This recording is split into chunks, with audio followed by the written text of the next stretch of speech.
ওয়াকফ আইনের বিরোধিতায় মুর্শিদাবাদে তাণ্ডব চলছে।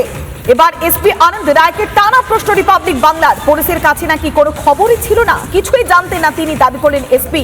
ব্যর্থতার কথা স্বীকার করছেন জঙ্গিপুর পুলিশ জেলার এসপি আনন্দ রায়। এই মুহূর্তে দাঁড়িয়ে যারা পুলিশের উচ্চপদস্থ আধিকারিকেরা রয়েছেন তারা গোটা এলাকা ঘুরে দেখছেন। স্যার, জাস্ট খুব সংক্ষেপে একটা জিনিস জানার আছে। অনেকে আশঙ্কা করছেন যে বাইরে থেকে কেউ এসে এই পরিস্থিতি তৈরি করে থাকতে পারে। আপনারা প্রাইমারি ইনভেস্টিগেশনের পর কি জানতে পারছেন? তদন্ত চলছে, তদন্ত হলে তারপরে বলা যাবে। স্যার, কতজন অ্যারেস্ট এখন অব্দি? 22 জন। এরা প্রত্যেকেই কি এই লোকালিটির বাসিন্দা? কোনো পারমিশন না বাইরে থেকে? সব এখানকারই বাসিন্দা। সব এখানকারই বাসিন্দা। স্যার, পার্টিকুলার কোনো সংগঠন, কোনো ইমাম সংগঠন আপনাদের কাছে আবেদন জানিয়েছিল? এখানের প্রোগ্রামের কোনো ইন্টিমেশন কি স্যার ছিল?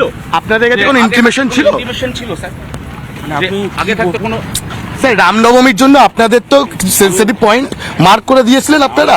এটা কি রামনবমী? রামনবমীর জন্য আপনারা সেন্সিটিভ পয়েন্ট মার্ক করে দিয়েছিলেন, তারপরে অনুমতি ছাড়া কি অনুষ্ঠান হয়েছে? বিধানসভা থেকে লোক এসেছিল, এমএলএ অনুমতি বা ইন্টিমেশন ছাড়া I cannot comment on that. Thank you.